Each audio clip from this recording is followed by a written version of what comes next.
শহীদ মোহাম্মদ রাসেল বকাউল। পিতা নুরুল ইসলাম বকাউল, মাতা নীলু আক্তার। শহীদ মোহাম্মদ রাসেল বকাউল ২০০২ সালের ১০ জুন চাঁদপুর জেলার হাজীগঞ্জ উপজেলার রাজারগাঁওয়ে জন্মগ্রহণ করেন। তার পরিবারে বাবা মা ছাড়াও রয়েছেন ৩ ভাই ও ৩ বোন। তিনি পেশায় ছিলেন থাই গ্লাস মিস্ত্রি। ২০২৪ সালের ৫ আগস্ট সকালে ঢাকার যাত্রাবাড়ীতে গুলিবিদ্ধ হন তিনি। আহত অবস্থায় তাকে হাসপাতালে নিয়ে যাওয়া হলে কর্তব্যরত চিকিৎসক তাকে মৃত ঘোষণা করেন। পরে শহীদ বকাউলকে নিজ বাড়িতেই দাফন করা হয়। আচ্ছা, আসসালামু আলাইকুম। আমি শহীদ রাসেলের বড় ভাই বলছি। আমার নাম হাসানাত বকাউল, আর আমার ভাই হয়েছে রাসেল বকাউল। তো আসলে আমার ভাই শহীদ হয়েছে ৫ই আগস্ট ২০২৪। উনি সানারপাড় নারায়ণগঞ্জ আমার সাথে থাই গ্লাসের কন্ট্রাক্টারি করতাম আমরা ২ ভাই একসাথে দীর্ঘদিন। তো ৫ই আগস্ট উনি সবসময় লং মাস থেকেই, জুলাই মাস থেকে শুরু করে আগস্ট মাস পর্যন্ত সেই মিছিলে অংশগ্রহণ করে। তো শেষের দিন রবিবার রাত্রেবেলা আমাকে বলছে, উনি সতর্ক করছে আমাকে, ভাই সোমবারে তো অনেকটাই মারামারি হইব, অনেক হবে, তো আপনি সোমবারে আপনি ঘর থেকে বের হইেন না। তা আমি কি, তুই আমার নিয়ে চিন্তা করা লাগবে না, তুই যাইস না দরকার হয়, আজকে কোর্টিং যেহেতু আন্দোলন হইব, তুই যাওয়ার দরকার নেই।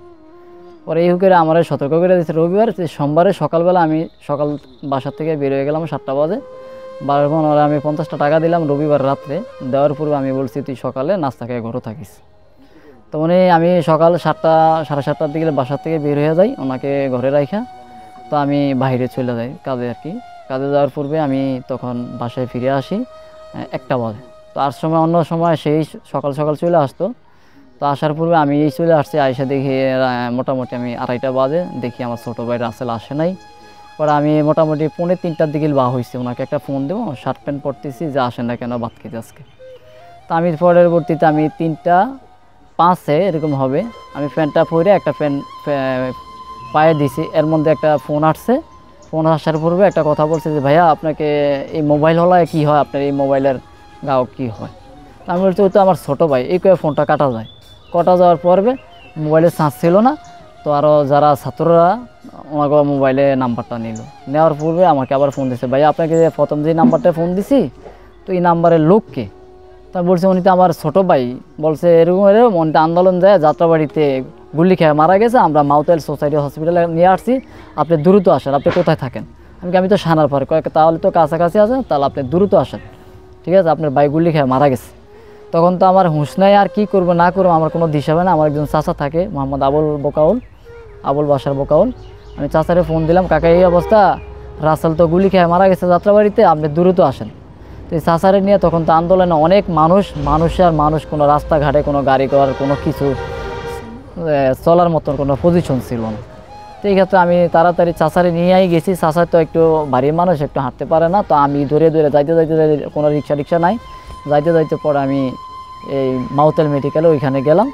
যাই দূরে তো ছাত্ররা একটা মেহেদি রংপুর বাড়ি, আর অন্য ছাত্ররা মিললে আমাকে ফোন দিতেছে যে, ভাই একটু দ্রুত আসেন, লাশগুলো তো সরকারি লোক নিয়ে যাইতেছে, এই লোক লাশগুলো নিয়ে গেলে ভাই আর পাইবেন না, ওনারা গায়েব করে নেবে সরকার। তো আপনি দ্রুত আসেন, তাহলে আপনার লাশটা নিতে পারবেন।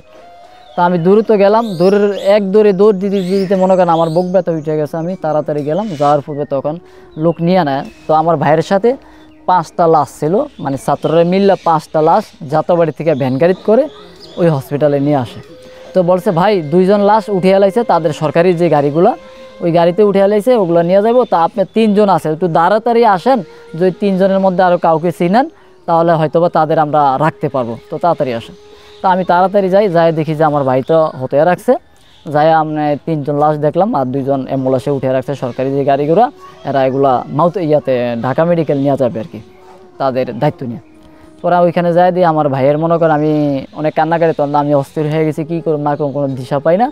যাই দেখি তার একটা ডাইন পাশে একটা গুলি, বাম পাশে দিয়ে গুলিটা বের হয়েছে, একদম ভুঁড়িটা বের হয়ে গেছে। তখন তো আমি এটা দেখে আরও আতঙ্ক হয়ে গেছে আর কি। সেই ক্ষেত্রে পরে আমি ওইখান থেকে পরে রাইখে দিলি, তো ওটা আমার ভাই আর কি।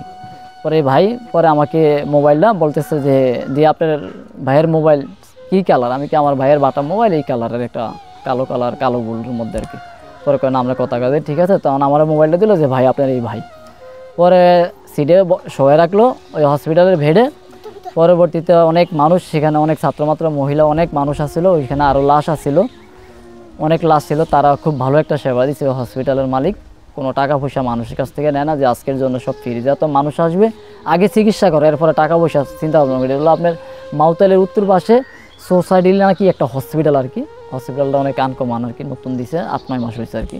তো যাই হোক, সেইখান থেকে পরে আমরা শুনে আমাদের আরও চাচাতো ভাই আসছিলো, আমার চাচা আসছিলো, আর অন্য অন্য মানুষ সহকারে আমরা তখন লাস্টারে নিয়ে আসি আর কি। তো তখন অ্যাম্বুলেন্স ছিল না, একটা পিক আপ, আমার চাচাতো ভাইয়ের একটা বন্ধু, ওই বন্ধুরে ফোন দিয়ে একটা পিক আপ আনার জন্য ইয়া করলাম।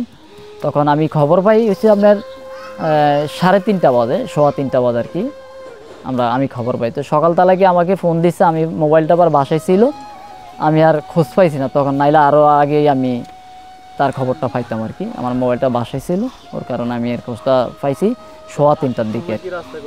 হ্যাঁ, এমনি কোনো সমস্যা নাই। পরবর্তীতে আমরা লাস্টারে নিয়ে আসি একটা ছোটো পিক আপের মাধ্যমে নিয়ে আসি। অনেকে তখন সানারপাড়, মুচাক, চিটাং রোড, ঢাকা আর কি, নারায়ণগঞ্জে পড়ছে এটা। বিভিন্ন জায়গার মধ্যে তখন আপনার আমাদের গাড়ি আটকে রাখছে, মানে দেখার জন্য। তখন অনেকে একটা পতাকা দিয়ে ইয়ে করে যে তারা শহীদ হয়ে গেছে দেশের জন্য, আজকে রাষ্ট্রের জন্য, আমাদের এই দেশের জন্য তারা শহীদ হয়ে গেছে জান ভাই। এই আগে বুঝতে দেওয়ার পর আমাদের 5ই আগস্ট 2024 আমরা রাত্রে নিয়ে 8:30টার দিকে, পরের দিন আমরা আমাদের রাজারগাঁও বাজার ঈদগাহ কেন্দ্রীয় জামে মসজিদ, সেখানে আমরা 6ই আগস্ট জানাজা দেওয়া হয়। পরে আমরা আমাদের চেয়ারম্যান সাহেব এবং মেম্বার সাহেব, অন্য অন্য ব্যক্তিগণ, আরও অন্য অন্য মানুষ সহকারে আমরা সবাই মাটি দিয়ে পারিবারিক কবরস্থানে আর কি, তো মাটি দিয়েছি আর কি।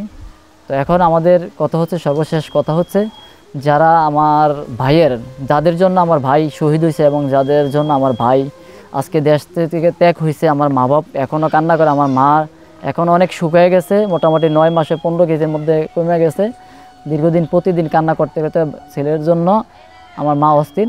তো যারা আমার, শুধু আমার না, যারা এই দেশের মধ্যে এই ষড়যন্ত্র করছে এবং ষড়যন্ত্রকারীরা বিভিন্ন, আমার আরও ভাই ব্রাদার, ভাই বোন, আত্মীয় স্বজন দেখা আছে, প্রতিবেশী, অন্য অন্য যারা আছে, সবাইকেই এই সরকার, স্বৈরাচার সরকার নির্বামভাবে ছাত্রগুলা খুন করছে। তাদের তো কোনো অন্যায় ছিল না, সরকারের কাছে একটা আহ্বান ছিল, সরকারের কাছে একটা দাবি ছিল, এটা তো সরকার কাছেই আমরা দাবি করতে পারি। তো এটা তো স্বৈরাচার সরকারে, সেই আসলে স্বৈরাচার সরকার তো আসলে আমাদের সেই দাবিগুলো মানতে পারছে না, সেই কারণে নির্বামভাবে ফাঁকির মতন গুলি করে আমাদের ভাই বেড়াদারকে গুলি করে মারছে। এই জন্য আমি যারা এগুলোর সাথে জড়িত, আমি সর্বোচ্চ তাদের শাস্তি এবং ফাঁসির দড়িতে মৃত্যুদণ্ড কামনা করি আর কি।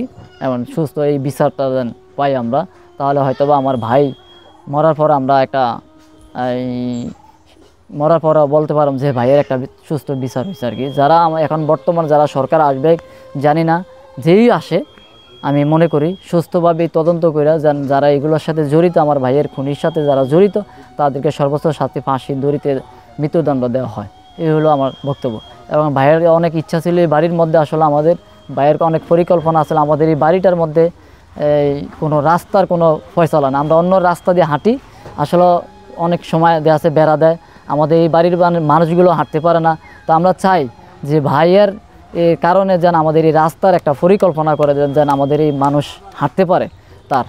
আর যেন আমাদের এই এলাকার মধ্যে অনেক রাস্তাঘাট হয়, ব্রিজ হয়, যেন এগুলো তার, এবং স্কুল মাদ্রাসা নতুন করে যেগুলো হবে, যেন ভাইয়ের নামে একটা পরিকল্পনা থাকে। এবং বর্তমানে আমাদের এই যে দেবপুরের রাস্তায় কাজ চলতেছে, আমাদের এই যে দেবপুর রোড এবং বাগিলা রোড এবং মমিয়া রোড, এগুলো যেন আমার ভাইয়ের একটা স্মৃতি হয়ে থাকে, যেন এই নামটা যেন আমার শহীদ রাসেলের নামে যেন থাকে। এই হলো আমাদের প্রার্থনা আর কি। ঠিক আছে, সরকারের কাছে। আসসালামু আলাইকুম রহমতুল্লাহি ওয়া বারাকাতুহু। আমার রাসেল ছোট ছেলে, মায়ের সন্তান। আমি বারে শুক্রবার আমার ছেলের লগে কথা কইছি, সন্ধ্যায় আসরক্ত কথা কইছি, আসরক্ত কথা কইছি আমার ছেলের লগে, আমার লগে সুন্দর কথাবার্তাই কইছে। কইয়া টইয়া হ্যাঁ থেকে আমার বোঝাইলো, আমি হুতরে বুঝাইছি, বুঝিয়া শুনিয়া হ্যাঁতে দিছি। হুতরে আবার বড় হুতরে কইছে ভাই আপনি আন্দোলনের ভিতরে যাবেন না, রবিবারে সোমবারে বড় কঠিন হইব, আন্দোলন হইব, আপনি যাইয়েন না। কইছে আমিও যেত না, তুই এখনো যাইতেছ। হতে সোমবারে সকাল 6টার দিকে হতে গেছে গিয়া কাজে খুঁজতে হেগিয়া দেখছে হইয়া রয়েছে। হইয়া থাকার পরে হের পরে থেকে হতে আইয়া দেখে হতে গেছে গিয়া। আমার হতে ফোন দেয় না, মনে করছে যে আইবি ভাইয়ে। হের পরে থেকে খবর আমার হতে খাইল কি সোমবারে অনুমানিক 9টায় 10:30 অনুমানিক 10:30 হতে খবর খাইছে। হতে খবর খাইয়া হের পরে থেকে এক লোক আছিল থাকতো রংপুর, সেই বেড়ায় থায় সানার পর থায়। সেই বেড়ায় ওই পকেটের ভিতরে আসছিল মোবাইল, আসছিল ছোট মোবাইল আসছিল। আর খবর পাইছে আমার হুতের দ্বারা ফোন দিছে, প্রথম ফোনটা দিছে আমার এই হুতে ধরে না। দ্বিতীয় আবার এই বেড়াকে মোবাইল দিয়ে বেড়ায় ফোন দিছে আর 10 ধরিয়া করতে আছে যে ভাই আমি যে আগে ফোনটা দিলাম ওই লোকটা আপনার কী হয়? আমার ছোটো ভাই রাসেল হয়। আপনার ছোটো ভাই রাসেল হইলে তো এই আপনার ভাইয়ের তো এরম যাত্রা বাড়ি গুলডি খাইয়া সে মৃত্যু হইয়া গেছে, অমুক জায়গাতে আছে ভাই, আমি রাখছি, তাড়াতাড়ি কেলাম না আইতেন দেন।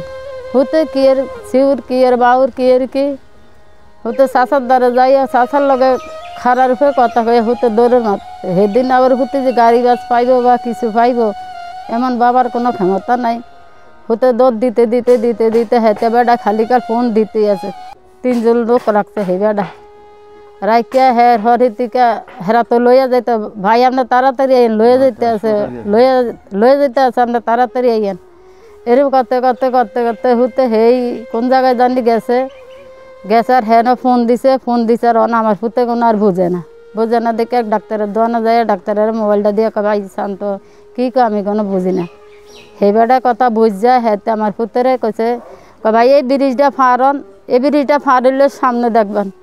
আমার হুতে হাসপাতাল আর কি এই ব্রিজটা ফার হইয়া হুতে সেই ফারও গেছে আর হের হরে থেকে বাইরে হতি আছে যাইয়া বাইরে যায় শিউর বাউর দিয়ে যাইয়া বাইরে যাইয়া 10 যাইয়া 10 এই বেটায় কই কি ভাই এই 2টা লোক কোনো চিনিনি কর না ভাই, আমি এই 2টা লোক চিনি নেই আমার ভাই।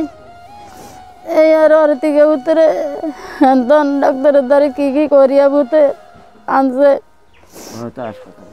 মাথা হাসপাতালে কোনো নিচে নিয়ে হের হরে থেকে তো হতে আনছে বাড়িতে আনছে রাত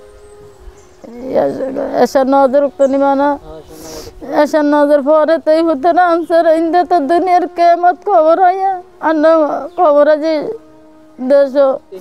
3টা বাজে খবর আছে 3টা কেমত করিয়ে তো বাড়ি ঘরে কোনো রাস্তাঘাটে কোনো মানুষ কোনো ধরে না কোনো খবর হয় আনছি আর ওর দিকে উতরে বাইতে আনছে বাইতে আইনা হুতরে সিরগারি আনছে সিরগারি আইনা ইন্দা গা গোসল দোয়া বাইতে গা গোসল দোয়াইছে দোয়াইয়া হুতরে হেদিকে হেবিত লইয়া গেছে আঙ্গ হেবিত নিয়ে হুতরে সিরগারি রাখছে রাখা হের পরের দিন রাজারগাঁ কেন্দ্র মাদ্রাসার সামনে ঈদগার মাঠে হাতে হেন নিয়া তো জানা দিছে অনেক লোক হয়েছে, অনেক মানুষ আছে হাজিগুন তো মানুষ আছে, লোক আছে, বড় বড় নেতার আইছে আইয়া তো পরে মঙ্গলবারে দান ফান করিয়া তো হ্যাঁ তো মাসে হতে 5 তারিখে সোমবারে মাটি দিছে হুতরে মঙ্গলবারে 6 তারিখে দিয়া তো হতে আছে আর কি বাবা। এই আর একটা অন্য কাছে অনুরোধ আমার ফুতার কঠিন বিচার চাই, আমি হত্যার কঠিন বিচার আমি চাই আপনার কাছে, এই আর কিছুই চাই এখন।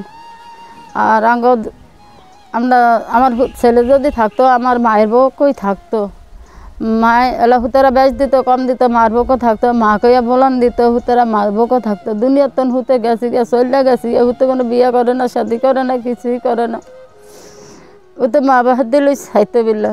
তো দুনিয়াতে আন্দোলন করছে ছাত্র ছাত্রীরা নামছে কয়ে কত মায়ের সন্তান বউ খালিয়েছে, আমার কোনো হত্যা হয় না বাবা, আমার যেরম জলে মানুষের এরম জলে, মানুষের মা গয়ে তুই জলে। তাহলে যে ছাত্র ছাত্রীকে যত দুনিয়া আবৃত্তিকা ইয়া হয়েছে কি না দেশ স্বাধীন হয়েছে, নাহলে মায়ের সন্তান যদি না মতো তখনও দেশ কোনো স্বাধীন হলো না। কত মায়ের সন্তান ইতন মরছে, কত মায়ের সন্তান ইতন বুক খালিয়েছে। আমার তো যেরম লাগে মাসের তো নতুন এরমই লাগে। দিন রাত কি চোর হানি আর কি সন্তান হলে উড়াই, চোর হানি তো ঝড়ই। আল্লাহ হতে গেছে, হুতের ব্যস্ত যদি আল্লাহ নসিব করিয়া দেয় আর কি। মায়ের তো ভাবিলে লাগে এই আর কি। রাসেল আমার ছোট ছেলে, সে সোনার ভাড়াতে থাই গ্যালাসের কন্ট্রাক্টর ছিল, সে কাজ করত। আর এই আন্দোলনে যাইয়া জড়িত হইয়া আমার ছেলে 5 আগস্টে আনুমানিক 10টা কি 10:30 এরকম তার মৃত্যু ঘটনা হয়েছে। আমরা খবর পাইয়া আমার বড় ছেলেকে গিয়া ওনারে আনছে। তবে আমরা যে আন্দোলন করে আমার ছেলেকে মৃত্যু গ্রহণ করছে তাদের বিচার চাই। তাদের আন্দোলন, আমার ছোট ছেলে